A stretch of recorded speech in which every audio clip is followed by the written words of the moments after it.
개념에서 종교를 이해했다면 또 20세기는 이제 종교를 좀 더 성스럽고 거룩한 관점에서 보게 되죠. 그러다 보니까 이제 20세기에는 특징이 뭐예요? 이제 성당이나 교회나 사찰들이 이제 아주 뭐 세계 최고, 동양 최대 뭐 이런 그런 그 상징물들을 통해서 종교를 좀 더 성스럽고 거룩한 모습으로 갖춰나갔다 한다면 지금 우리가 살고 있는 21세기는 이제 그죠? 우리가 지난 시간에 봤듯이 교리 중심에서 체험 중심으로 또 그죠? 기복에서 깨달음 중심으로 또 사회 참여 이런 모습으로 종교의 그런 어떤 변화가 나타난다라는 것까지 우리가 살펴봤었고요, 그죠? 그래서 우리가 지금 교재에도 나와 있듯이 동양 문화권에서의 종교 개념은 좀 다르다라는 거죠, 그죠?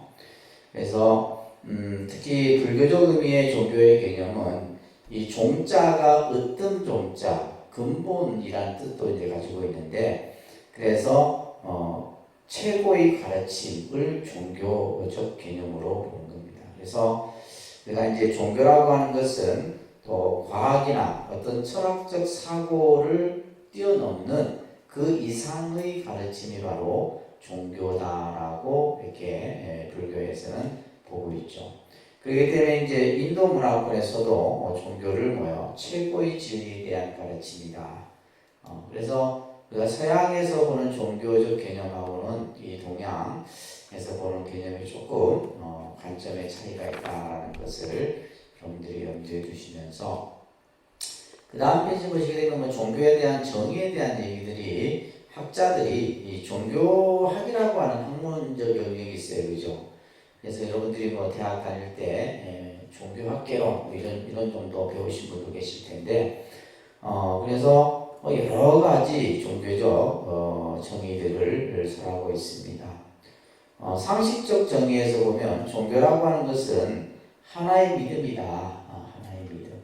그래서 종교에서 가장 강조하는 것이 믿음이다라는 겁니다. 그죠? 어떤 믿음이냐? 절대자에 대한 믿음이다. 이건 이제 어떻게 보면 기독교적 관점에서 보는 이제 종교적 개념의 정의다라고 보시면 됩니다. 그렇다고 해서 불교는 그러면 믿음이 없느냐? 아니죠. 불교 또한 믿음을 가장 중요하게 생각을 하고 있습니다. 보면 이제 여러 사회학자나 또 우리 학자들에 대한 종교에 대한 여러 가지 개념들. 여기는 실려 있지 않지만 이 종교라고 하는 것이 때로는 우리 사회를 이렇게 세뇌화시키는 이런 역할도 하게 돼요. 사람들의 인식을 세뇌시키는. 그래서 사회주의적 관점에서는 종교는 아편이다 이런 이제 종교를 정의를 하기도 해요. 그래서 우리가 이제 보면 이제 잘못된 사이비 종교나 이런 데 빠지게 되면 우리가 생각했을 때 어떻게 저렇게 지식이 있고 또 나름대로 생각이 있는 사람이 저런 종교에 빠질 수 있을까 이런 의문을 우리가 갖게 되는데, 근데 이제 막상 이 종교라고 하는 그 테두리 속에 들어가게 되면 자신도 몰라요. 자신도 모르게 그게 세뇌가 되게 되고 중독이 되버리게 되는 이런 것들을 우리가 볼 수가 있고, 그러면서 이제 아주 좀 재미있는 연구 조사가 나왔었는데, 제가 이제 이 내용이 나오면 항상 우리 불자들에게 물어요. 여러분들은 극락을 믿습니까? 라는 이제 질문을 해요. 근데 대부분의 불자들이 손을 안 들어요. 안 믿는 거죠. 근데 안 믿는데 어떻게 불교를 믿는다고 앉아 계신지, 그죠? 근데 미국에서 이런 조사를 했어요. 천국이 있다고 믿느냐라는 질문을 했더니 미국인의 81%, 영국인들은 51%가 천국이 있다라고 하는. 그만큼 그 사람들은 뭐냐면 그들이 사는 그 미국 사회도 그렇고 영국도 그렇고 이 종교라고 하는 것이 뿌리 깊게 박혀 있죠. 생활 그 자체가 종교입니다. 그러다 보니까 이제 그들에게 있어서 어떤 기도라든지 신앙이라든지 이런 것들이 어릴 때부터, 그죠? 어릴 때부터 뿌리 깊게 있다 보니까 실제 천국에 가봤다라고 하는 사람이 아무도 없음에도 불구하고 천국이 있다라고 믿는 거예요. 그러니까 이제 미국인들이 좀 더 그런 천국에 대한 인식이 높죠. 근데 더 중요한 조사는 뭐냐면 그 천국이 실제한다라고 믿는 퍼센티지가 71% 정도 하는 것 같아요. 왜 이 말은 뭘 얘기하냐면 이것을 믿어야지만 종교의 신앙이 성립이 되게 돼요. 그들이 만약에 천국을 믿지 않고 천국이 실제하지 않는다라면 그들의 종교관은 뭐요? 깨져버린다는 거죠. 그래서 그들은 예를 들면 우리가 11조라는 개념도 마찬가지로 이제 우리가 기독교인들이 하는 11조가 뭐냐면 천국에 내가 나중에 가기 위해서 미리 그죠? 천국에 쓸 돈을 내가 두는 거예요. 그 개념이 11조 개념입니다. 그렇기 때문에 이제 우리가 우리나라도 보면 교회를 다닌다고 해서 11조를 다 내는 건 아니에요. 믿음이 있는 사람만 냅니다. 믿음이 없으면 11조를 못 내요. 그래서 믿음이 있는 사람만이 그래서 이제 계속해서 교회나 이런 데서도 11조를 강조를 하는데 그것은 단순히 이제 어떤 물질적인 돈, 경제 이걸 보는 것이 아니라 뭐예요? 믿음과 연결되어 있기 때문에 믿음과. 그래서 이제 천국이 실제한다고 믿고 그렇기 때문에 이제 그들이 가지고 있는 종교적 이 가치관이 굉장히 다르죠, 그죠? 근데 우리 불자들은 조금 이런 부분들에서 약합니다. 부처도 안 믿는데 무슨 천국을 믿고 극락을 믿겠어요, 그죠? 그렇다고 뭐 또 지옥을 믿는 것도 아니라 아무것도 무슨 생각으로 이제 제가 볼 때 저희 오시는지 잘 이해가 안 돼요. 그래서 이 종교라고 하는 것은 일단 어떤 믿음이다라는 거죠, 믿음, 그죠? 우리가 종교라고 하는 것은 초자연적이며 초인간적인 절대자에 대한 인간의 신앙 체계가 종교라고 말할 수가 있죠, 그죠? 그래서 인간은 누구나 뭐요? 인간이 추구하는 가장 근본, 궁극적인 목적은 행복이죠, 행복. 누구나 행복한 삶을 살기를 원하지만은, 그죠? 인간이 가지고 있는 그 능력은 한계가 있습니다. 그래서 우리가 이제 인간이 유한성이라고 하는 것은 내가 어떻게 할 수가 없어요. 할 수 있는 힘이 나에게 별로 없다는 말이에요. 그럴 때 이제 우리가 가장 인간이 종교에 대한 우리가 앞에서도 봤듯이 그죠? 어떤 공포, 두려움, 죽음 이런 문제에 직면했을 때 사람들은 종교에 대한 필요성을 느끼게 됩니다. 그러니까 나는 종교가 필요 없어. 젊었을 때, 또 내가 한참 일할 때 그런 생각을 갖지만은 여러분들이 이제 60이 되고 70이 되고 이렇게 이제 나이가 들수록 종교에 대한 생각을 누구나 가지게 됩니다. 그럴 때 여러분들이 과연 내가 살아가는 삶에 있어서 종교라고 하는 것이 필요한가? 필요하다면 어떠한 종교를 선택해서 믿어야 할까? 또 우리나라 같이 다종교 사회, 그죠? 종교 백화점인 이러한 모습에서 어떤 종교가 과연 참된 종교인가? 최소한의 이런 생각을 가지고 있는다면 우리가 사이비 종교에 빠지지 않겠죠. 빠지지 않습니다. 그래서 이제 이러한 개념을 우리가 이제 가지는 데 있어서 몇 가지 제시하는 방향을 여러분들에게 말씀드릴 겁니다. 종교 신앙에 있어서 가장 중요한 것은 바로 뭐라고요? 믿음이에요. 뭐라고요? 믿음. 그러니까 맨날 교인들은 뭐요? 목사님 설교 중에 보면 믿습니까? 이렇게 강조하잖아요.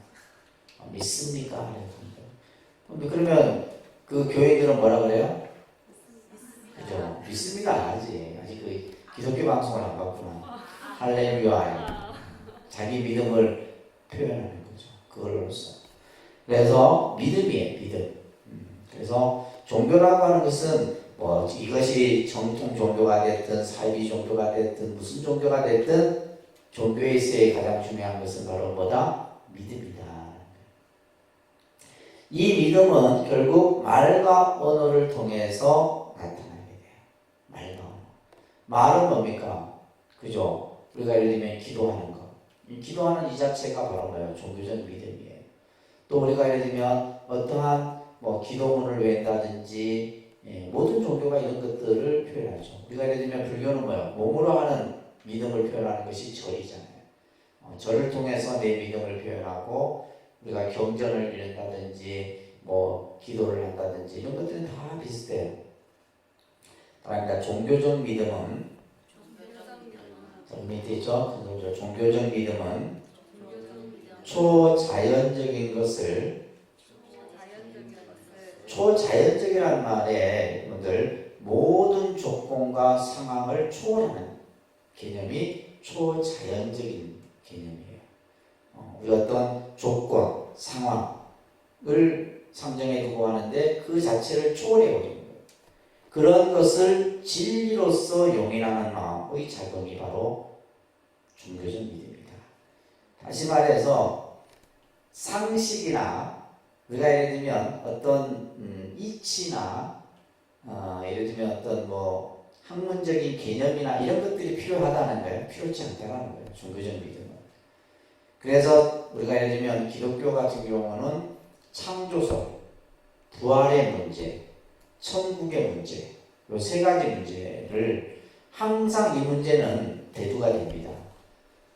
예를 들면 기독교에서는 신이 창조했다지만 과학은 뭐예요? 진화론을 얘기하잖아요. 지금도 진화론과 창조설은 계속 상충한대요. 그래서 심지어는 어떤 그 재판이 있었냐면 미국에서 생물을 담당하는 이제 고등학교 교사가 이게 이제 그 학교가 크리스찬 학교예요. 기독교 학교잖아요. 근데 창조설을 부정하는 거예요. 창조설을 부정하고 자신의 어떤 생물학자적 입장에서 진화론을 한 거죠. 그래서 결국 뭐 소송이 붙고 했는데, 그래서 이 기독교에서 말하는 창조와 우리가 말하는 이제 과학이 말하는 진화. 여러분들 이제 그 황우석 박사 얘기했잖아요, 그죠? 사회에서 아주 뜨거운 감자였었는데 아주 주제가 그 핵심이 뭐냐면 줄기세포잖아요. 줄기세포. 줄기세포가 뭐냐면 하나의 생명체에서 또 다른 하나의 생명체가 만들어집니다. 그러니까 생명을 만드는 것은 누구밖에 못해요. 신만이 알 수 있는데 과학이 인간이 또 다른 생명을 만드는 기독교에서 용납이 안 되는 거예요. 그래서 그 당시에 기독교나 카톨릭에서는 엄청 반대를 했죠. 줄기배양세포에 대한. 불교는 뭐예요? 옹호를 했죠. 불교적 입장에서는. 왜냐하면 불교의 연기론적 입장에서 보면 충분히 그런 개념들이 다 설명이 가능하다. 나중에 이제 우리가 그 여러 가지 이야기 중에 보면 과학의 아버지가 누구예요? 과학의 아버지. 과학의 아버지가 누구죠? 갑자기 지금 생각이 안 나는데. 그 과학의 아버지인 그분이 어떤 얘기를 하면 모든 종교 중에 가장 과학적인 종교는 불교다라는 말을 했어요. 그러니까 우리가 생각할 때 불교가 굉장히 비과학적이고 비합리적이라 생각하잖아요. 아니에요. 가장 합리적이고 과학적인 종교가 불교다라고 얘기를 합니다. 그렇듯이 뿐만이 아니라 이제 우리가 뭐 불교도 마찬가지예요. 극락, 열반, 깨달음, 그죠? 이러한 주제를 우리가 가지고 있는 어떤 상식이나 이치로서 설명할 수 있는 것이 아니다. 예를 들면 깨달음을 어떻게 표현할 수 있느냐, 그죠? 우리가 해탈을 어떻게 표현할 수 있느냐. 이거는 종교의 개념에서 우리가 봐야 되는 것이지. 그렇기 때문에 예를 들면 신이 창조했다. 어떻게 돼요? 그냥 창조한 줄 믿어야 돼요. 이게 종교적 믿음이에요. 그 창조를 어떻게 과학으로 증명할 수 있냐. 이렇게 따지게 되면 그 사람은 이단이 되는 거죠. 이단이 되고 사탄이 되는 거예요. 이게 종교적 믿음입니다. 그래서 종교적 믿음은 우리가 한마디로 얘기하면 절대적 믿음이다. 무슨 믿음이요? 예. 절대적 믿음이에요. 그 믿음에는 한치의 의심이 있어서는 안 된다. 이게 이제 종교적 믿음에서 굉장히 중요한 개념인데, 자, 그러면 우리가 종교를 선택할 때 기준을 몇 가지 제시를 합니다. 첫째, 종교는 인간의 본질적이고 궁극적인 물음이라는 것은 본질적 물음이에요. 여러분들에게 있어서 가장 본질적인 물음은 우리가 흔히 나는 누구인가? 뭐 철학적 뭐 사고에서 흔히 말할 수 있는 표현이기도 하지만, 그죠? 나라는 문제. 또 우리가 예를 들면 생이란 무엇이고 죽음이란 무엇인가? 이런 문제들. 그러니까 인간에게 있어서 가장 본질적인 문제예요. 근데 이 문제는 뭐예요? 우리가 해결할 수 없는 문제예요. 근데 종교는 이것에 대해서 뭐예요? 답을 준다 이 말이죠. 그렇기 때문에 이제 기독교 같은 경우는 뭐예요? 영원의, 그죠? 예를 들면 영원성을 얘기하고, 또 불교도 뭐예요? 어떤 생사의 문제에 대해서 어떠한 방향을 제시하고, 이런 것들이 우리가 종교 안에서 서해지는 겁니다. 그래서 인간이 가지고 있는 가장 쉽게 얘기해서 여러분들이 안고 있는 가장 본질적인 물음에 답을 줄 수 있는 종교여야 된다 이런 얘기예요. 두 번째 종교는 뭐다? 믿음에 관한 체계다. 믿음에 관한 체계. 그래서 어떤 종교든지 그 시발점은 뭘로부터 한다? 믿음으로부터 출발한다. 그래서 믿음이 완성되지 아니하면 안 되는 겁니다. 그래서 그 믿음을 통해서 우리는 종교의 세계에 들어갈 수가 있는 거예요. 그러면 어떻게 하면 그 믿음을 가질 수 있을까요? 네. 어떻게 하면? 그냥 내가 믿어야지 해서 믿어지는 게 아니에요. 그래서 모든 종교는 반드시 뭘 해요? 기도라는 신앙적 행위를 하는 거예요. 그래서 기도를 하지 않으면 절대 믿음의 세계에 들어갈 수가 없습니다. 아시겠죠? 예를 들면 뭐 학문적 지식으로 여러분들이 뭐 경전을 많이 읽고 뭐 예를 들면 뭐 방송 설법을 많이 듣고 해도 절대 그걸 가지고 오히려 그거는 뭐예요? 종교를 이리 따지고 저리 따지고 분별적 지혜만 더 생긴다. 근데 기도라는 것을 통해서 우리는 믿음의 세계로 들어갈 수 있는 겁니다. 세 번째, 우리는 종교를 믿음으로써 어떻게 돼요? 행복해져야 되겠죠. 그죠? 종교를 믿음으로써 행복해져야 되는데 한편으로는 종교를 믿음으로써 불행해지는 경우들이 많대요. 왜? 올바른 종교를 선택하지 않음으로써. 그래서 뭐 많은 종교, 뭐 예를 들면 이번에 문제됐던 신천지를 비롯해서 뭐 대순진리에도 그렇고 많습니다. 여러분들이 알지 못해. 그런데 그게 가는 사람들 보면 다 똑똑하고 잘난 사람들이야. 여러분들보다 어리석은 사람 없습니다. 너무 잘난. 그런데 그런 데에 빠져서 뭐 심지어는 아주 제가 제 주위에도 그런 종교에 빠져갖고 그냥 가정 파탄이 일어나는 경우들을 심심찮게 본다. 근데 오히려 그러면 그 사람들이 종교를 믿지 않았으면 오히려 그냥 평범하게 더 잘 살 수 있었을 텐데 괜히 그죠? 누군가의 꾀임에 꾀해갖고. 그래서 종교라고 하는 것은 우리가 흔히 세속적인 행복은 일시적이고 제한적이에요. 그죠? 세속적 행복은 뭡니까? 돈, 명예, 뭐 이성 이런 것들이죠. 물질적인 것들이에요. 그죠? 물질적인 것은 반드시 뭐가 따라요? 뭐가 따라요? 괴로움이 따르는 거예요. 괴로움. 그러니까 여러분들이 참 그거예요. 여러분들이 뭔가를 추구하면 추구할수록 뭐다? 괴롭다는 거예요. 이게 진짜 중요한 개념이에요. 우리가 예를 들면 부자가 되면 행복을 갖지만 천만의 말씀이에요. 부자도 괴롭습니다. 그러면 그렇다고 뭐 가난하면 행복하냐? 아니에요. 그래서 우리가 뭔가를 추구하면 추구할수록 그것은 괴로움이 따르는데 이유가 뭐 때문이에요? 유한하기 때문이에요. 이것이 영원하지를 못하고 어느 순간 없어져 버린다는 말이에요. 그렇기 때문에 세속적인 행복은 괴로움이 수반되는 것이고 반면에 종교적인 행복은 어때요? 영원하죠. 영원합니다. 이것은 물질을 초월해요. 그래서 세계의 그 OECD 각국마다 해마다 뭘 해요? 행복지수를 측정해요. 행복지수. 행복지수가 가장 높은 나라가 뭐 이제 해마다 좀 변화가 있지만은 몇 해 전에 가장 행복한 나라가 부탄이 선정되어 있어요. 부탄은 98%가 불교 국가예요. 근데 부탄도 이제 물질화되어 가고 있어요. 물질화되다 보니까 행복지수가 어떻게 돼요? 떨어지는 거예요. 그러니까 예를 들면 그러니까 문명화되지 않았을 때는 사람들이 행복했었다 이 말이에요. 좀 덜 가지고 덜 있고 그죠? 그 자체에서 자연 속에서 행복을 느꼈는데 그러니까 물질에 오염되다 보니까 행복 지수가 점점 떨어져가고 부탄도 지금 많이 변했어요. 이 부탄이라는 나라가 불교 국가입니다. 불교 국가인데 그렇듯이 보면 우리가 이제 우리나라 사람이 가난한 것과 인도인들이 가난한 동남아나 이쪽에 가난한 그 사람들의 그 얼굴 표정을 보면 우리나라 사람이 가난한 얼굴은 뭐요? 세파에 찌들은 얼굴이에요. 그러니까 찌들어갖고 막 그냥 막 얼굴을 보면 근데 동남아시아 국가나 인도나 이런 가난한 사람들 보면 얼굴은 진짜 행복해.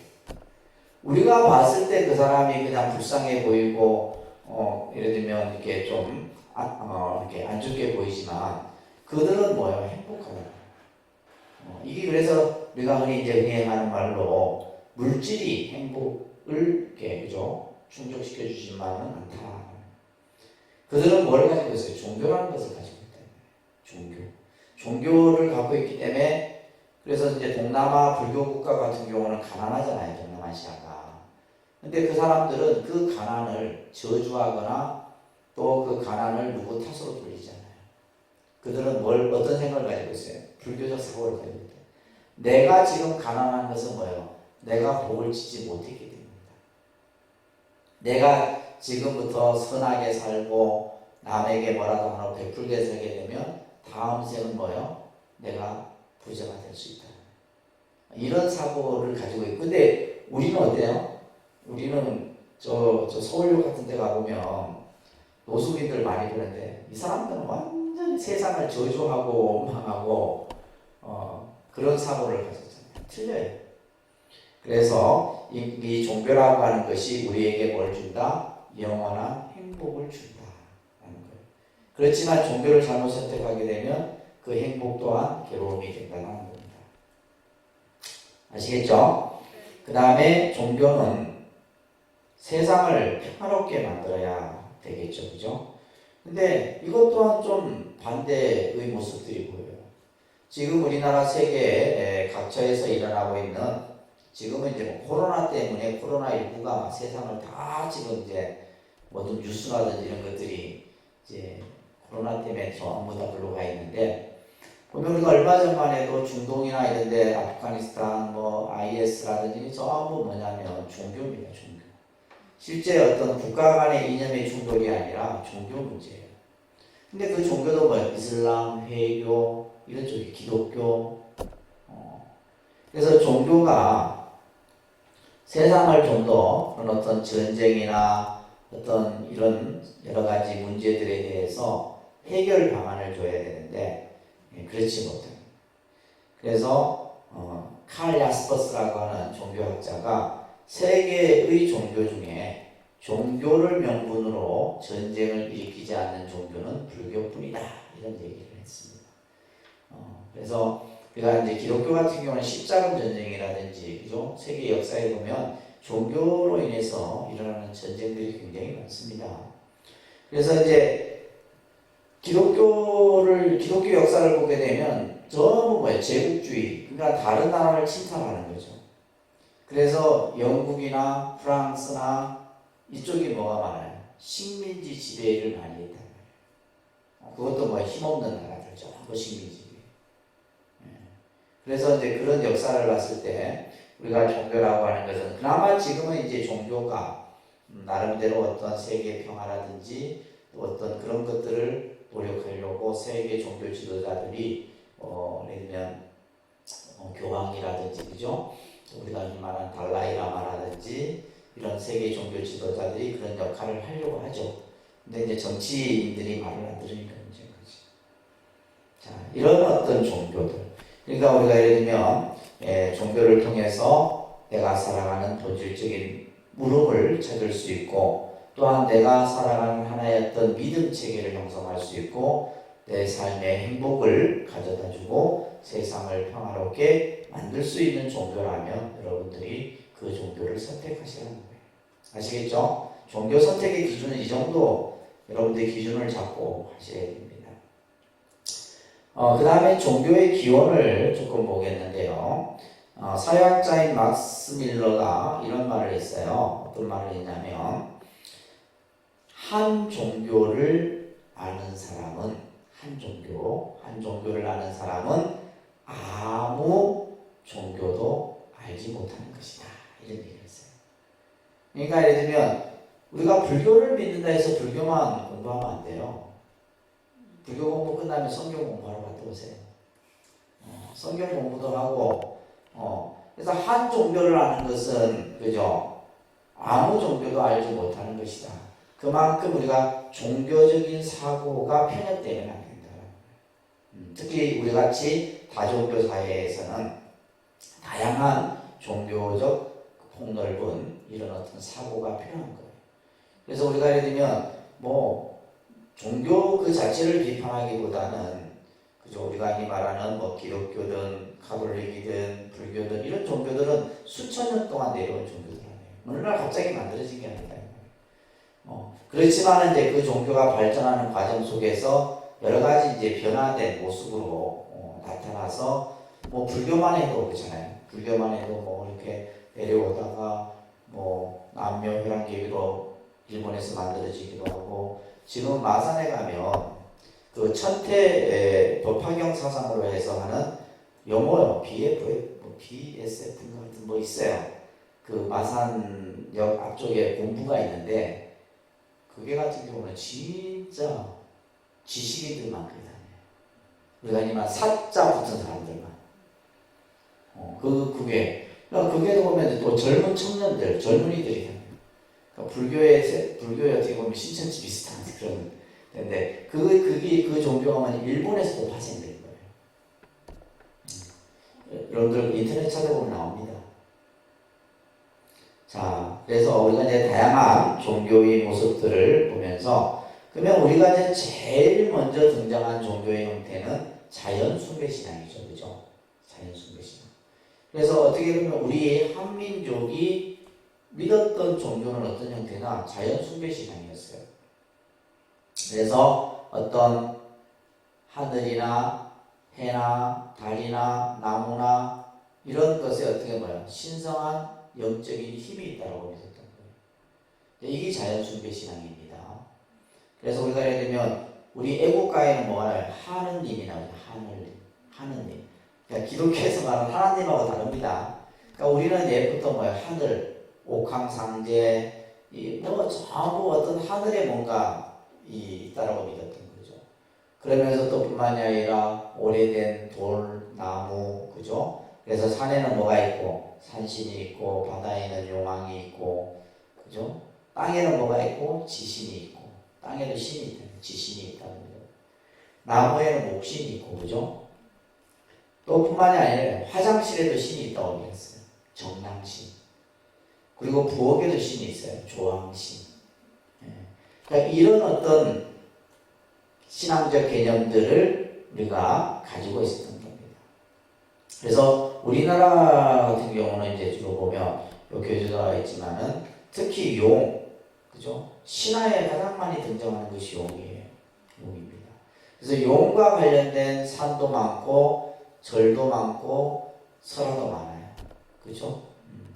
그 다음에 이제 호랑이 이런 어떤 동물 이런 것들이 자연 숭배 신앙입니다. 우리가 지금도 우리 한민족이 우리가 예를 들면 우리 역사를 단기로 하잖아요. 그죠? 단기 4천 몇 년 되죠? 그러면 4,000년 이전부터 쭉 내려왔던 신앙이 지금도 우리는 사실 그 신앙을 믿고 있죠. 대표적인 것이 뭐예요? 해돋이. 해를 바라보면서 첫 해를 바라보면서 우리는 뭐예요? 소원을 빌잖아. 제가 예전에 이제 한번 해운대 해맞이를 갔었는데 그 다음부터 내가 해맞이를 안 갑니다. 사람밖에 안 보여. 근데 제가 그때 생각했던 게 뭐냐면 이 사람들이 다 해를 믿는 신자들인가 이런 생각을 해요. 그 중에는 불교 신자도 있고 기독교도 있고 있을 거 아니에요. 그러면 우리가 해돋이를 하기 위해서 그 첫 해를 바라보기 위해서 산에 올라가고 바다에 가고 모든 사람들의 심리적인 마음은 뭐예요? 올 한 해 아무 일 없이 우리 가족이 건강하고 그죠? 해를 바라보면서 이게 뭐예요? 자연 숭배 신앙이에요.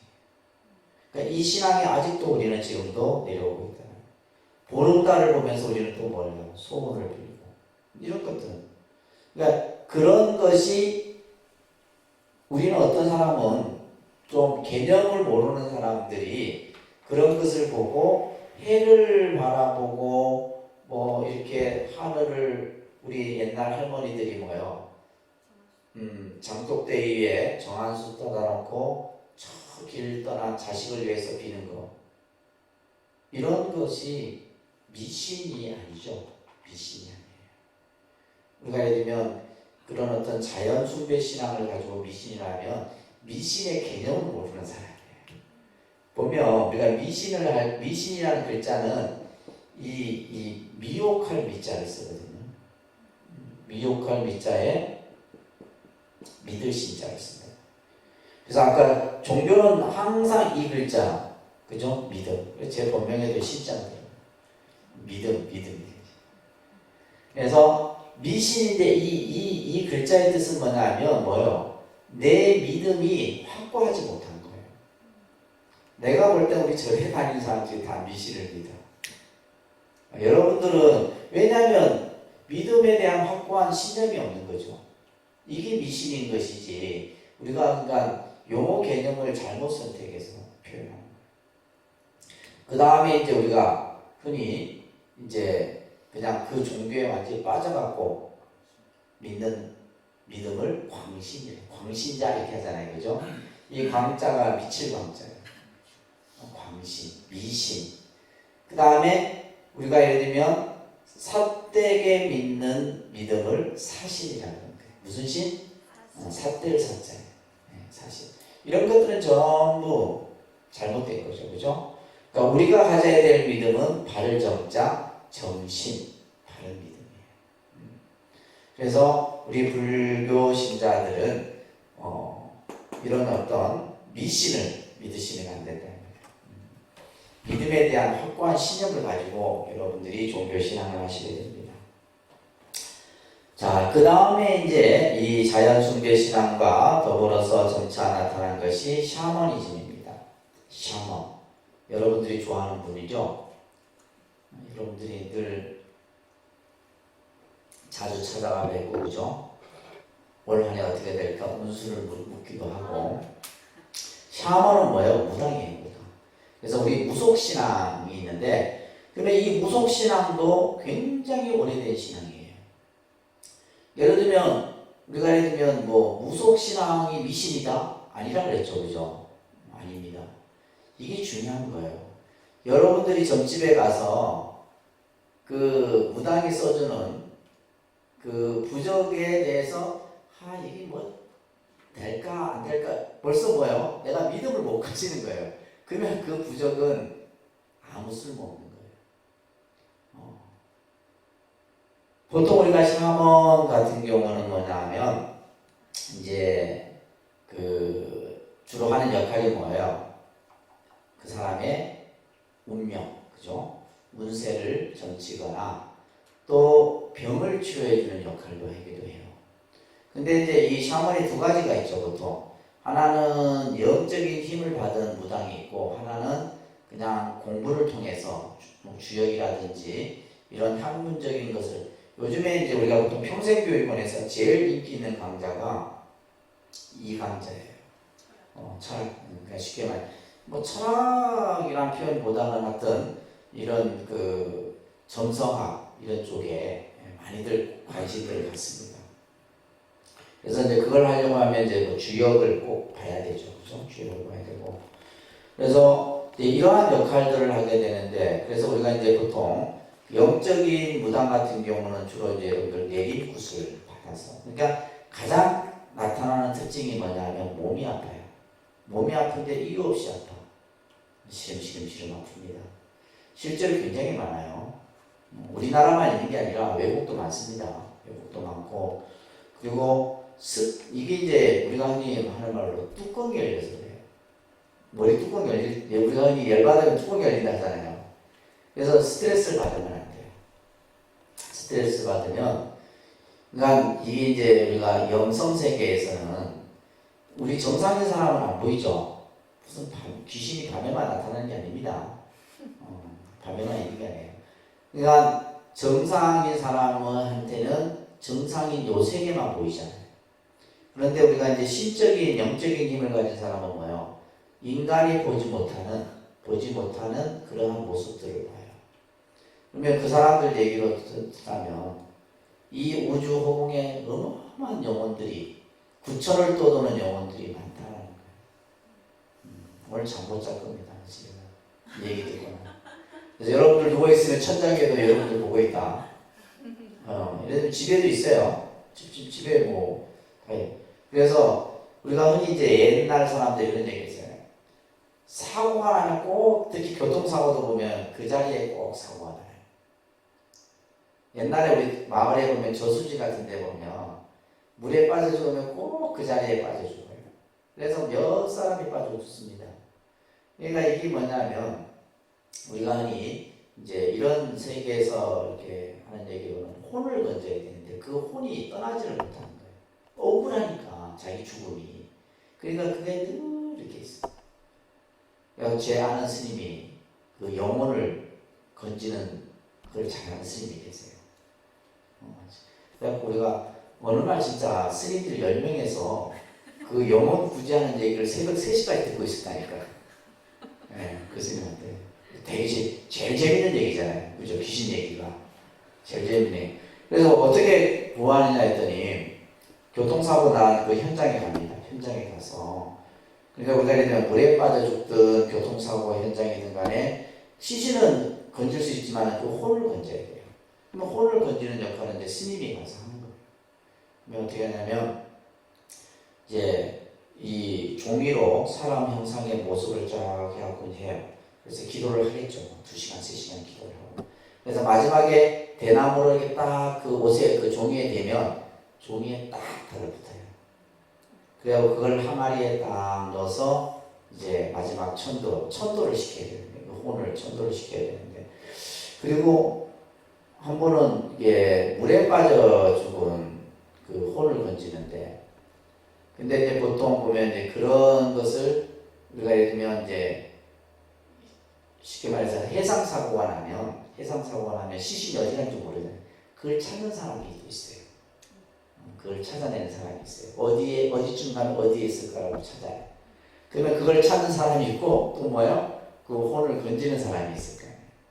그래갖고 이제 이 스님이 이제 일주일 가까이 막, 근데 이 죽은 영가가 너무 막 젊거나 이러면 힘들어요. 그 대나무를 바다에 딱 담아놓고 막 기도를 합니다. 갑자기 딱 뭐가 걸려요. 딱 건조리면 머리카락이 그대로 그걸 항아리에 딱 넣어갖고 천도시키고. 왜 안 믿기시죠? 그러니까 이게 근데 그런 세계가 우리는 알죠. 그런 세계가 있다라는 걸 아는데, 그래서 우리가 이제 이 혼이라고 하는 것을 참 아주 그게 어떻게 보면 집착의 덩어리죠, 사실은. 네, 그런 것들을 누가 한다? 우리가 예를 들면 이제 뭐 무당들, 그래서 이제 사찰 같은 데서는 이제 주로 이제 그 시름시름 앓고 있는 사람들 구병시식이라는 의식이 있어요. 구병시식. 그건 아무나 하는 게 아닙니다. 저도 못해요. 저도 기가 딸려서 못해. 그거는 그 영을 이길 수 있는, 그 영가를 이길 수 있는. 그래서 또 재밌는 게 뭐냐면 어떤 무당은 어떤 영가가 이 사람 몸에 들어왔는지를 봐요. 예를 들면 뭐 외할머니가 들어와 있다. 저 어디 뭐 친척에 누군가가 들어와 있다, 이걸 알아요. 그걸 알아야지만 그 사람을 천도를 시킬 수가 있거든요. 이런 것들이 이제 주로 이 샤머니즘의 그 세계에서 이루어집니다. 그러니까 이런 세계는 정말 말 그대로 과학이 그죠 증명할 수 없는 영역입니다. 그래서 이런 것들이 이제 샤머니즘. 그 다음에 서물 숭배라고 하는 것이 있는데, 이것은 어떤 가공물에 대해서 인간이 만든 어떤 가공적인 어떤 자연물이든 뭐에 대해서 숭배하는 가장 대표적인 것이 뭐예요? 부적이죠, 부적. 부적. 그래서 부적 같은 경우도 그냥 쓰는 게 아니라 결명주사라고 해서 빨간 걸 그 주사약으로 해갖고 기름하고 섞어갖고 이렇게 쓰는 것이 있어요. 여러분들 집에 몇 개 있어요? 비계 밑에도 있고, 저 옷장에도 있고 다 있죠. 그래서 근데 그러한 아까도 얘기했듯이 부적이라고 하는 것도 뭐예요? 믿음을 가지고 하게 되면 뭐 어느 정도 효과가 있는데 반신반의하면 그건 종이 조각에 불과합니다. 그래서 이제 우리가 보통 또 이제 하는 것이 요즘에 이제 우리 합장주 같은 경우 손목에 염주 차난 이런 것도 이제 어떻게 보면 선을 쓰고 있습니다. 목걸이 같은 거, 그죠? 옹자 목걸이라든지 이런 것들도 마찬가지예요. 그 다음에 애니미즘, 그 다음에 토테미즘 이런 이제 신앙들의 모습들을 우리가 이제 뭐 동물 숭배라든지 이런 것들이죠, 그죠? 특히 이제 우리나라 같은 경우는 아까도 그랬듯이 산신, 칠성, 용화 대표적인 것들이에요, 가장. 그러면 산신 신앙이나 칠성, 용왕 신앙 같은 경우는 불교의 신앙이 아닙니다. 근데 참 보면 우리 여기 지금 이 신중단이라고 해요, 신중. 그러니까 신중은 뭐냐면 신의 무리가 모여있는 의미로서 이 신자를 씁니다. 이 중자를 쓰는 거예요. 신중, 무리중. 한 분 한 분은 신장이라고 해요. 신장, 호법신장, 금강신, 우리가 절에 가면 사천왕신 있죠, 그죠? 이런 분들은 뭐냐면 신장인데 그분들을 다 통틀어서 표현하면 뭐라 그런다? 신중이라. 그래서 적의 단을 신중단이라고 해요. 무슨 단요? 신중단이라고 해요. 신중단. 신중단인데 적에 계신 분들이 누구냐? 적에는 지금 보면 사천왕을 비롯해서 산신, 용왕, 칠성, 인도신, 중국신, 우리나라 신 다 들어있어요. 그래서 이제 저 신중이 가장 많이 저렇게 표현되어 있는 신중단 같은 경우 보면 104위, 104위 신중이 모셔지는 그런 경우도 있습니다.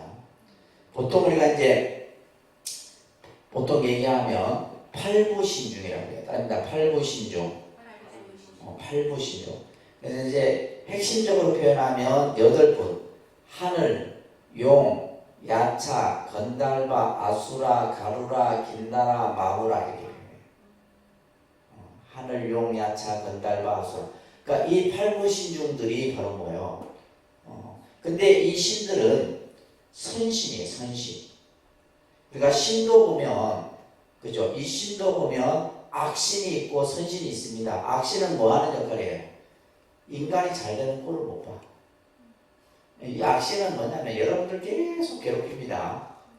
잘 되는 꼴을 못 봐. 반면에 선신은 뭐예요?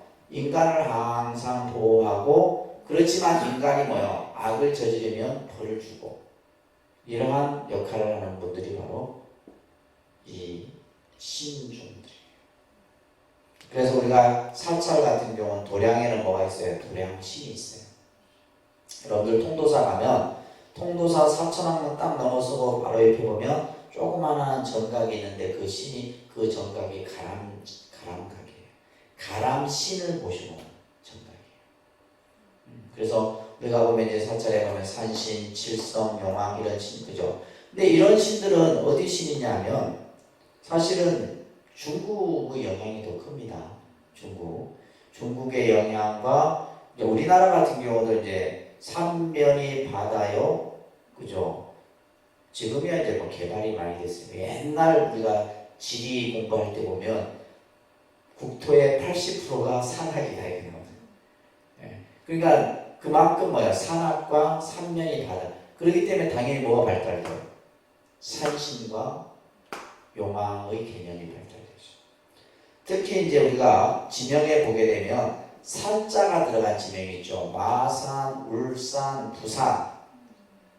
이 산자들은 전부 뭐가 있어요? 바다를 끼고 있죠. 바다를 끼고 있고 그 바다를 끼고 있는 지역들은 보면 뭐예요? 이 용왕에 대한 신앙이 있어요. 특히 제주도는 대단합니다.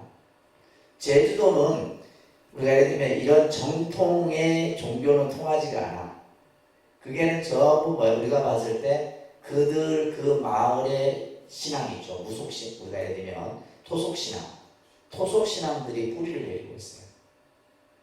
토속신앙들이. 그래서 뭐 늘 뭐냐면 배를 타고 나가야 되기 때문에 그런 어떤 재앙에 대한, 자연에 대한 어떤 두려움, 이런 것들이 있는 거죠. 그래서 이런 이제 신중들이 있다. 여러분들이 신중이 있다고 믿어야 안 믿어요? 이것도 중요한 질문입니다. 저는 믿습니다. 저는. 그래서 우리가 이제 여러분들 가정도 마찬가지예요. 그래서 우리가 집도 딱 들어가면 집에 기운이 있어요. 그 기운을 그 기운이 있습니다. 좋은 기운, 안 좋은 기운, 또 뭔가 이렇게 막 에너지가 넘치는. 근데 그런 기운을 누가 만들어요? 우리가 만드는 거예요. 우리가. 그래서 예를 들면 어떤 경우냐면 우리 법당이 2개 있죠. 이 2개 법당의 기운이 달라요. 예전에는, 그러니까 작년까지만 해도 여기서 기도를 했어. 이 법당에서 기도를 했을 때는 이 법당이 굉장히 그냥 말 그대로 법당도 왔는데 주로 지금은 강의 중심으로 쓰여져요. 그러면 우리가 법당 기능이 어디로 갔어요? 3층으로 갔어요. 3층의 기운이 더 좋아요. 그렇듯이 이제 이런 것들이 있는 거예요. 있습니다. 우리가 또 이제 옛날 어른들이 하는 얘기로 옛날은 뭐요? 땅을 딛고 있었잖아요. 지금 여러분 아파트 다들 살고 계시는데 땅을 딛고 있으면 좋은 기운도 받지만은 그 땅을 다스리지 못하면 집안이 해를 당하기도 해요. 특히 이제 우리가 옛날 집 같은 경우는 화장실, 가장 그 신이 많이 모여 있는 데가 화장실이에요. 옛날에는 무슨 시계? 다 푸세시계였잖아요. 그게 얼마나 많은 생명들이 살아요. 그러니까.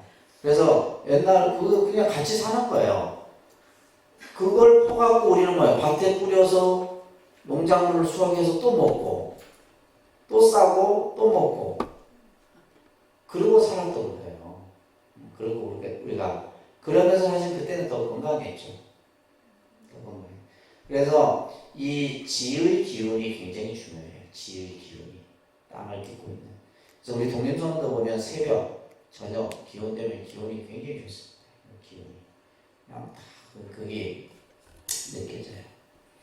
이런 것들이 이제 우리가 이 종교적 개념 속에서 설명이 되어지는 겁니다.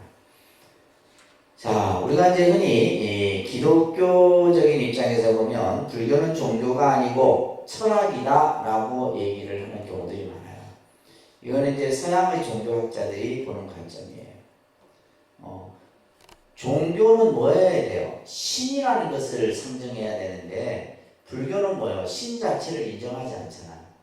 그러니까 이제 서양의 관점에서 보면 불교는 철학이다 얘기를 하는 거예요. 그래서 우리가 종교학 박사학위도 철학 박사학위를 받아요. 저 같은 경우도 불교학을 전공해서 박사학위를 받았잖아요. 근데 제가 받은 박사학위는 철학 박사학위예요. 종교학, 불교학 박사 이렇게 있는 게 아니라 철학 박사, 철학의 교주 안에서 이제 얘기를 하는 거죠. 왜냐하면 그 박사나 이런 어떤 개념도 어디서 나와요? 서양에서 다 만들어진 거죠. 그러니까 우리가 예를 들면 박사학위 받을 때, 졸업할 때 있는 그 학사모 이런 거 다 있죠. 다 그게 좀 뭐 성당, 기독교 카톨릭의 그런 개념에서 다 만들어진 거예요. 자, 그래서 이때 보시면 그러면 불교는 신이 없는 종교일까? 신을 예를 들면 신앙의 대상으로 삼지 않는 종교일까? 라고 물으면 그렇다. 이렇게 답을 할 수가 있겠죠. 그렇지만 자, 그 밑에 말이 중요한 거예요.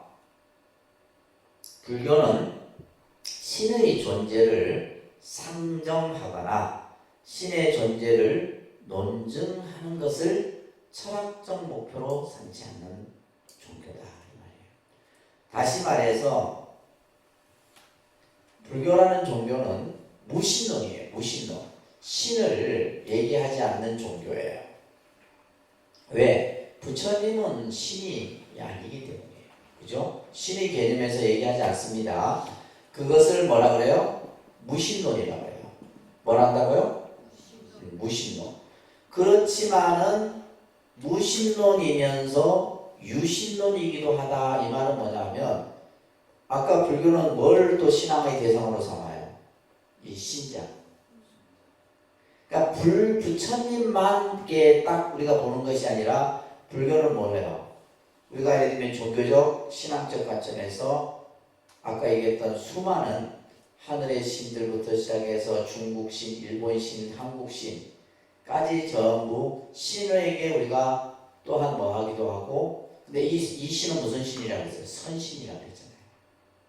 이 신들이 뭐예요? 여러분들을 보호해 주기도 하고 어떤 지켜주는 역할을 하는 거예요.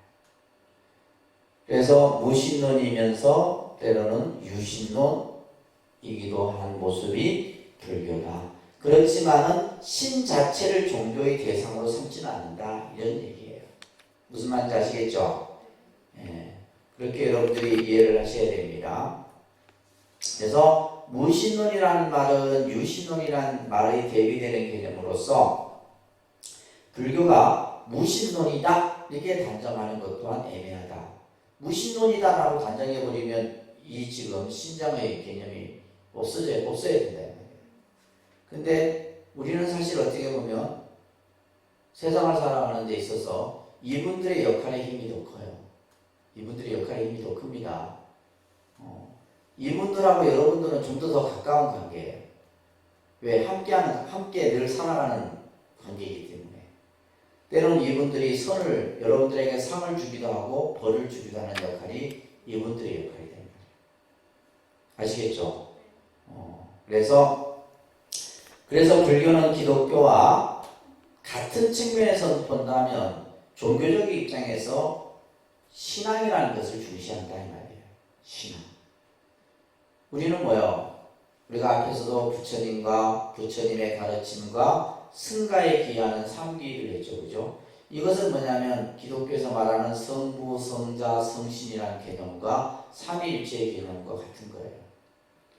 그렇기 때문에 이제 이것이 초창기 때 불교라는 종교가 처음 생겼을 때는 신앙적 모습이 조금 없어졌다지만은 지금 우리가 이제 살아가는 이 시대에서는 불교는 하나의 어떤 종교의 범주에서, 그러니까 우리가 예를 들면 뭐 4대 성인, 뭐 7대 종교, 우리나라에 되면 뭐 7대 종교하면 불교가 들어가잖아요. 그죠?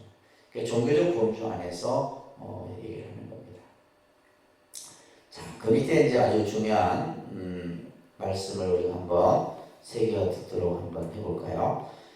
사람이 어떻게 거센 흐름을 건넙니까? 이 문장 찾으셨어요? 네. 사람이 어떻게 거센 흐름을 건넙니까? 어떻게 해서 바다를 건넙니까? 어떻게 해서 고통을 초월합니까? 또 어떻게 해서 완전한 청정한 경지에 도달할 수 있습니까? 라는 질문에 대해서 부처님께서는 뭐요? 사람은 신앙으로서 거센 흐름을 건넌다. 그래서 거센 흐름은 뭐요? 세파예요. 세파. 세상의 풍파를 말하는 겁니다. 우리가 세상의 살아가는데 많은 어려움과 고난과 시련이 있죠. 그죠? 그것을 이겨낼 수 있는 것은 바로 뭐다? 신앙이다. 또한 어떻게 해서 바다를 건넙니까? 이 바다라는 것은 생사의 바다를 얘기하는 거예요. 나고 죽음의 그 바다를 어떻게 건너느냐? 정진으로서 바다를 건넌다. 정진은 뭐요? 끊임없이 나아가는 거죠. 또한 어떻게 고통을 초월하느냐? 근면으로서 우리가 고통을 초월하고 어떻게 해서 완성된 경지에 도달하느냐? 지혜로서 완전한 청정의 경지에 도달한다라는 수타니파타라고 아주 유명한 부처님 말씀이 담겨있는 책이죠. 그죠? 여기에서 이런 말씀이 전해지고 있습니다. 그래서 우리가 이제 종교라는 개념을 서양의 입장에서 보면 우리가 이제 신과 인간의 관계, 뭐 또 어떤 신을 중심으로 얘기하지만은 이것은 서구 기독교적인 어떤 사상의 관점에서 보는 것이고, 그죠? 불교도 마찬가지로 교주가 있고 교리가 있고, 그죠? 교단이 구성되어 있는 종교로서의 기능과 역할을 수행하고 있다. 그렇지만 또 한편으로는 불교가 가지고 있는 사상적인 그 토대는 뭐요? 너무나 무궁무진한 인생의 본질, 또 삶의 가치, 또 자아에 대한 문제, 이런 것들을 얘기를 하다 보니까 철학의 범주에 가깝다라고 볼 수 있는 거예요. 그래서 어떤 이들은 불교를 철학이라고 많이들 생각하죠. 지식적인 측면에서 본다면. 그러나 불교 또한 뭐다? 종교적 그러한 범주 안에서, 그러면서 뭐요? 철학만 있는 게 아닙니다. 의학, 윤리, 정치, 경제, 문화, 모든 학문을 다 포함하고 있는 것이 종교예요. 그래서 우리가 앞에서도 봤듯이 그것을 하나의 키워드로 얘기한다면, 이제 폭넓게 얘기하면 문화죠. 문화라는 범주 안에는 다 들어가 있는 거예요. 그죠? 다 들어가 있는 겁니다. 그래서 이제 우리나라도 보면 이제 그 정치 제도 구조에 보면 지금 문화교육부인가요? 문화관광부인가? 문화관광부가 종교 담당 역할을 하는 거예요. 그래서 이제 불교라고 하는 이 종교가 2600년 동안 끊임없이 변화하고 발전하는 과정에서 이렇게 내려오고 있다는 것을 정리하시면서, 자, 그 다음 페이지 한번 넘겨볼까요? 오늘 주간반은 요거 조금 더 나갔는데, 앞에서 우리가 공부했듯이 불교를 종교라고 얘기했을 때 그 종교적 특징으로 불교를 표현할 수 있는 말들이, 불교는 뭐다? 자비의 종교다. 뭐의 종교요? 자비의 종교. 그래서 우리가 불교하면 제일 먼저 떠오르는 것이 바로 뭐요? 자비예요. 또 떠오른다면 해탈, 깨달음, 이런 것들을 우리가 얘기를 합니다. 반면에 이제 기독교는 뭐예요? 기독교는 구원, 그죠? 그 다음에 뭐 사랑, 이런 개념들이 설명이 되어지죠. 우리가 이제 불교라는 그냥 한자로 표현하면 부처불자 가르칠 교자, 그죠? 불교 하면 부처불자 가르칠 교자예요. 이것을 그냥 뿌리대로 얘기하면 부처님의 가르침을 실행하는 종교, 이렇게 이제 표현할 수가 있죠. 그래서 우리가 앞에서도 봤듯이 부처님은 깨달은 분이다, 이런 뜻이에요. 깨달은 분이다, 이런 뜻입니다. 자, 여러분들이 이제 자꾸 이제 반복해서 한 번 들어서는 잘 이해가 안 되고요. 자꾸 듣다 보면 이 개념이 잘 정리가 되셔야 됩니다. 우리가 이 부처불자 한자로, 그죠? 부처불자예요. 부처불자. 이 부처불자는 한자 이 뜻에 어떤 의미가 담겨 있냐면, 깨달을 각자의 의미가 깨달음이라는 이 글자의 뜻이 이 안에 담겨 있는 거예요. 그러니까 부처불 하면 뭐요? 그죠? 부처가 뭐야? 그죠? 근데 이 글자의 위에는 뭐가 담겨 있다? 깨달음이라는 의미가 담겨 있는 거예요. 그래서 이제 불교는 깨달음이에요, 깨달음. 깨달음을 목적으로 삼고 깨달음을 향해서 우리가 공부를 하고 하는 겁니다. 그러면 그 깨달음을 얻은 사람, 깨달으신 분을 우리는 뭐라 그래요? 불타리하죠. 그죠? 한자로는 얘기한단 말이에요. 불타.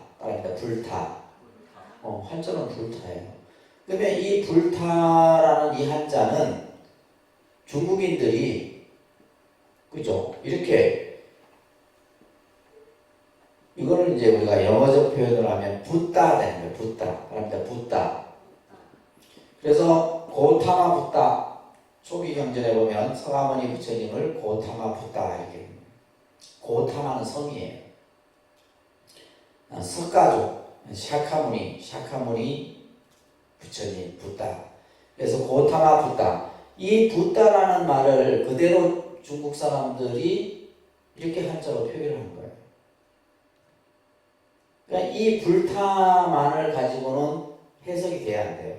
안 돼요. 이런 번역을 음역이라고 합니다. 따라합니다. 음역.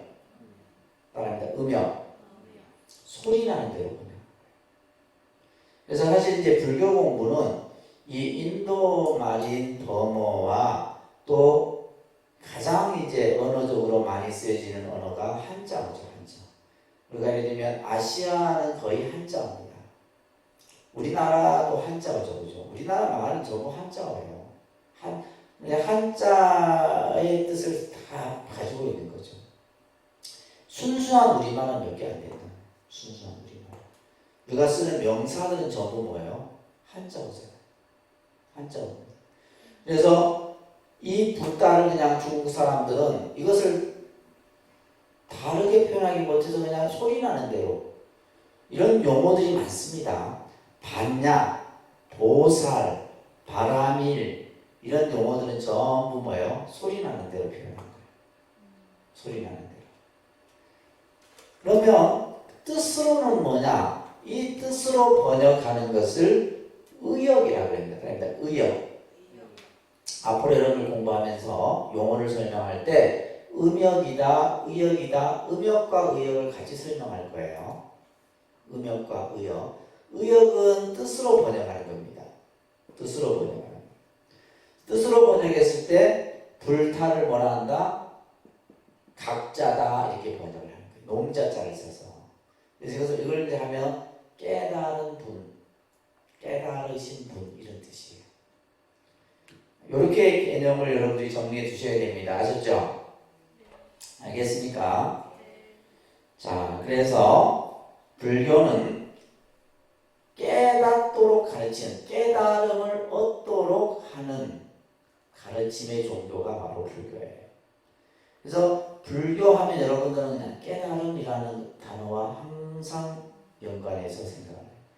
그러면 그 깨달음이 뭐냐라고 했을 때 그것은 우리는 뭐라 그래요? 진리, 법 이렇게 표현하는 거예요. 여기서의 법은 우리가 이 법이라는 용어도 한자 용어도 뜻이 여러 가지입니다.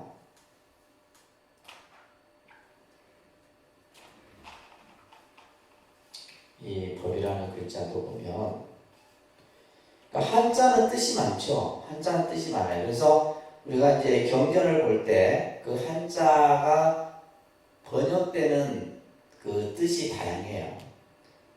우리가 법자는 어떤 뜻이냐면 첫째는 규범, 규칙의 뜻이 있죠. 규범, 규칙. 지켜야 될 법, 헌법이나 이런 것들은 전부 그죠? 법이잖아요. 그리고 이 법에는, 법의 뜻에는 이치라는 뜻도 있어요. 진리라는 뜻도 있습니다. 진리. 이렇게 쓸 때도 법이에요. 그죠? 법이고. 그 다음에 법이라는 글자를 불교에서 많이 쓰는 표현이 현상이라는 말을 나타낼 때도 법을 써요. 똑같은 한자 하나를 가지고 이렇게 다양하게 표현하는 거예요. 그러면 우리가 예를 들면 깨달음이라는 것은 다시 말해서 이 안에 또 뭐가 있다? 이 깨달음이라는 단어와 이 단어는 하나의 단어다. 하나의 개념. 그래서 금방 여기서 했듯이 그 깨달음이 뭐냐? 이치고 진리고 그죠? 그 다음에 그것을 법이다. 이렇게 표현하는 거예요. 그 깨달음을 얻으신 분이 바로 누구냐? 부처님이고 그 깨달음의 내용이 뭐냐라고 했을 때 여러분들은 연기법이다 이렇게 먼저 기억을 해주세요. 그러면 연기법. 부처님이 무엇을 깨달았느냐? 부처님이 무엇을 깨달았느냐라고 했을 때 연기법이고 연기법이 뭐냐라고 했을 때 세상의 이치다. 세상이 생겨나고 없어지고 만들어지고 그죠? 그 하는 모든 현상의 모습을 나타내는 것이 바로 연기다라는 얘기예요. 그래서 불교는 부처님의 깨달으신 진리를 교법을 우리가 받들어서, 그죠? 부처님의 가르침을 받들어서 우리가 세상을 좀 더 올바른 인생관을 가지고 세계관, 생활관을 가지는 불타주의를 말한다. 불타주의 옆에 이제 영어로 표현된 그 표현음이 부디즘이에요. 부디즘. 그러니까 불교라는 말을 영어로 표현하면 뭐가 돼요? 부디즘 되는 거고, 불교 신자를 부디스트 이렇게 IST 뒤에 이제 붙여갖고 부디스트. 기독교는 뭐요? 크리스찬. 이렇게 하듯이 불교라는 말은 뭐요? 부처님의 가르침을 통해서 우리는 뭐요? 내가 세상을 살아가는 바른 지혜, 바른 가치가, 올바른 인생관을 갖도록 하는 종교가 바로 불교다. 아시겠습니까? 불교라는 개념을 이렇게 먼저 이해를 하셔야 되고, 그러면 불교는 어떠한 종교적 특징을 가지고 있냐? 불교만이 가지고 있는 특징이 있어요. 이게 중요한 개념이에요. 불교라는 종교가 가지고 있는 첫째 특징, 인간을 중심으로 한 종교다라는 옆에다가 생명 중심의 종교, 인본주의의 종교 이렇게 써놓으세요. 무슨 종교요? 생명 중심의 종교, 인본주의. 앞에서 얘기했듯이 불교라는 종교는 다른 종교와 달리 창조주나 절대 신을 인정하지 않아요. 그것을 신앙의 대상으로 삼지 않는다. 모든 이 세상의 주인은 누구다? 나다라는 얘기예요. 누구다? 나예요. 내가 모든 것을 만들어가. 내가 모든 것을. 그리고 이 세상에 가장 가치 있는 것은 뭐예요? 생명이에요. 그래서 불교는 인간이 어떤 신을 신앙 대상으로 내세우지 않는다. 여러분들 우리가 이제 다른 그 기독교인들이 절에 다니는 사람들 보고 맨날 흔히 하는 말, 요즘에는 그런 말들 많이 안 합니다. 맨날 그리고 뭐라 그래요? 우상숭배입니다. 우상숭배. 이런 말 들어보셨죠? 우상숭배라는 말이 뭐냐면,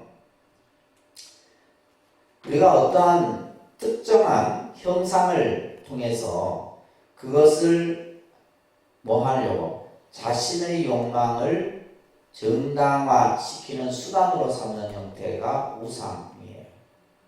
그러니까 예를 들면 공산주의는 뭐예요? 우상하잖아요. 누굴 우상하시게요? 김일성, 김정일, 그죠? 그 공산주의의 최고 지도자들을 우상하시는. 근데 예를 들면 우리가 절에 와서, 근데 이제 이게 중요한 것이 뭐냐면, 여러분들이 절에 와서 부처님을 어떠한 관점에서 보느냐예요. 이게 먼저 정립이 돼야 돼요. 우리가 맹목적으로 내가 저 부처님이, 저 독립선언에 있는 부처님이 어떠한 영적인 힘이 있어갖고 내가 막 기도하고 절하고 하면 저 부처님이 나에게 들어오는 우상숭배예요. 부처님은 경전 어디에도 내 악에 절해라, 뭐 나를 믿고 따라라 이런 말 한 적 없어요. 없습니다. 그러면 우리가 그러면 왜 종교마다 그 종교의 특정한 형상물을 만들어 놓냐? 불교는 뭐예요? 아주 자비로운 부처님의 모습을 만들어 놨죠. 그죠? 이것을 우리는 그냥 불상이라 하지만은, 불상의 모습이지만은 이 불상은 부처님이 지금 이 독립선언 법당에 여러분들 앞에 앉아있는 거예요. 앉아있는 모습인데, 자, 이 불상을 보면서 여러분들은 뭐가 보입니까? 이게 보여야 돼요.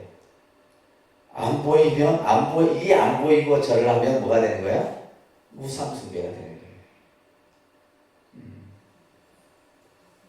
거예요. 뭐 보여요? 네? 보이세요? 안 보이세요? 응? 부처님이 뭐예요? 예를 들면 이거예요. 교회는 가면 교회 가운데 뭐가 있어요? 그죠? 예수 그리스도가 십자가에 못 박혀 있는 십자가상이 있어요. 그러면 이 사람들은 그걸 보면서 느낍니다. 뭘 느끼는지 아세요? 예수님의 사랑을 느껴요. 예수님의 인간에 대한 구원의 메시지가 느껴집니다. 그게 안 느껴지면 종교 이게 안 된다니까요. 그러니까 우리 불교 신자들은 그게 안 보이니까 이게 안 되는 거예요. 그러면 여러분들은 이 부처님의 모습을 통해서 뭐가 느껴져야 돼요?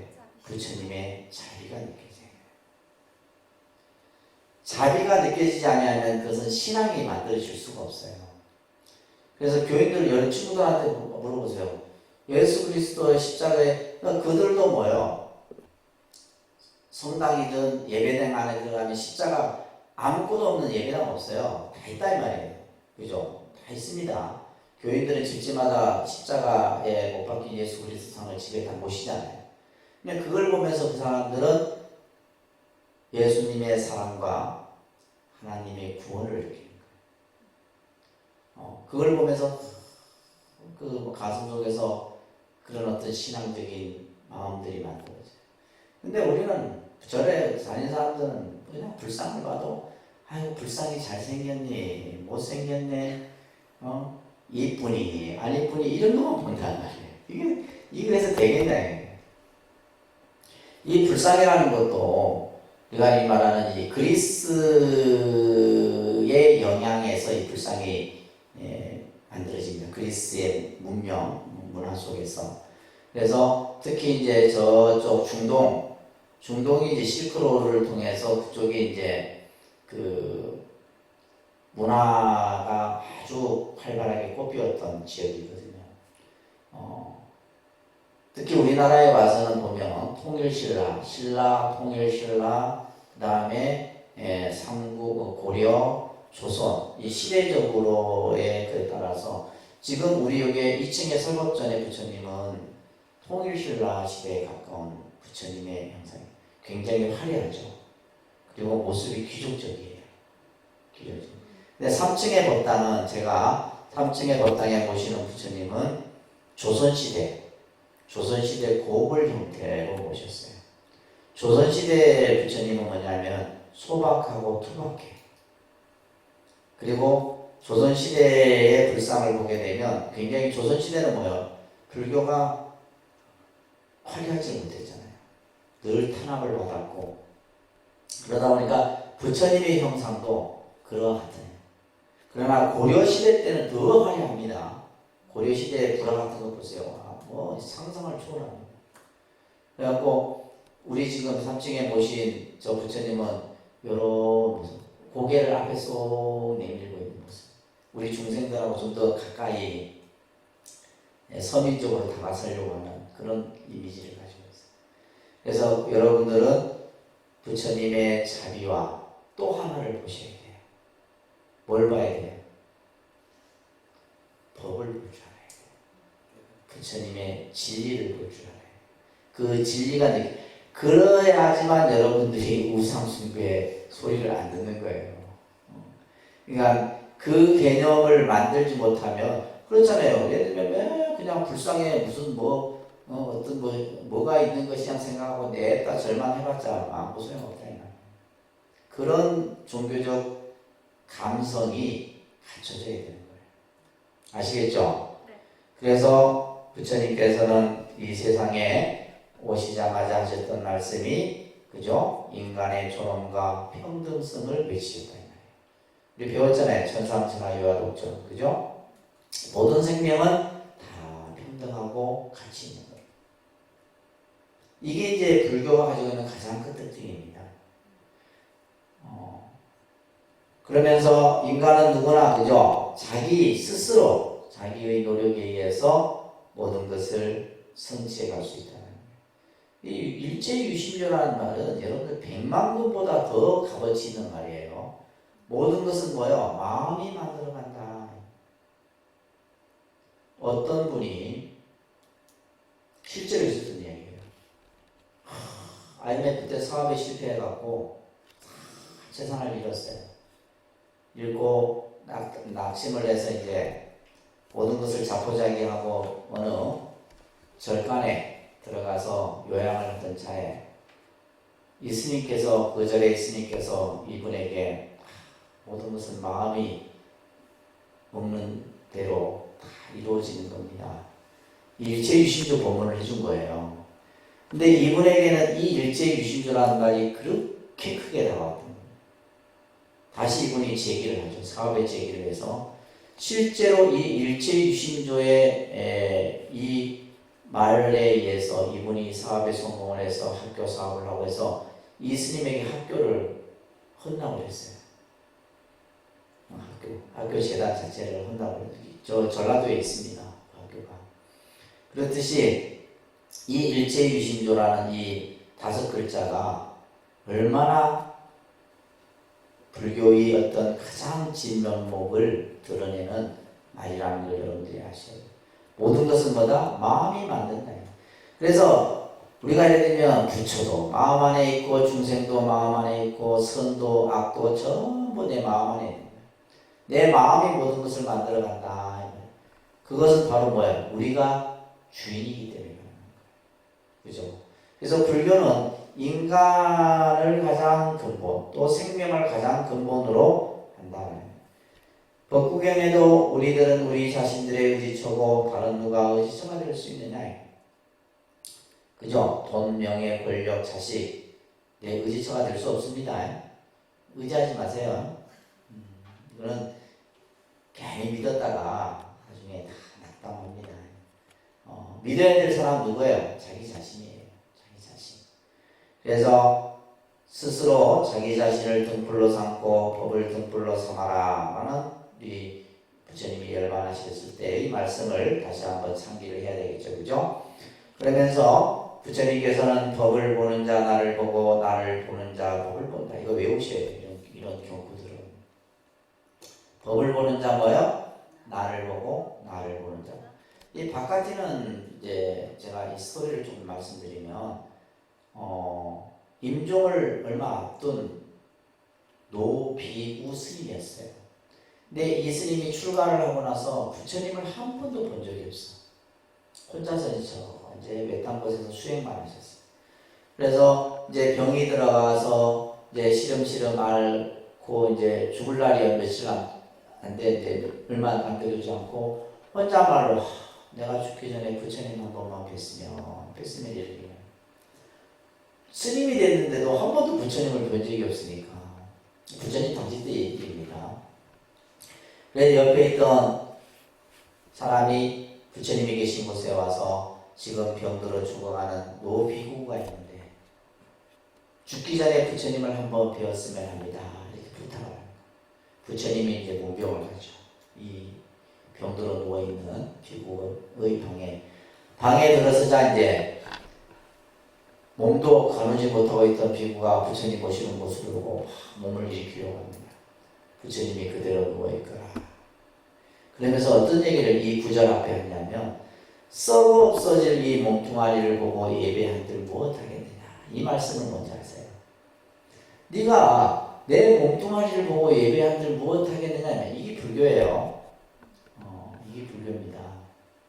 그러면서 하신 말씀이 법을 보는 자 나를 보고 나를 보는 자 법을 본다. 네가 나를 보려고 하면 법을 보면 되지.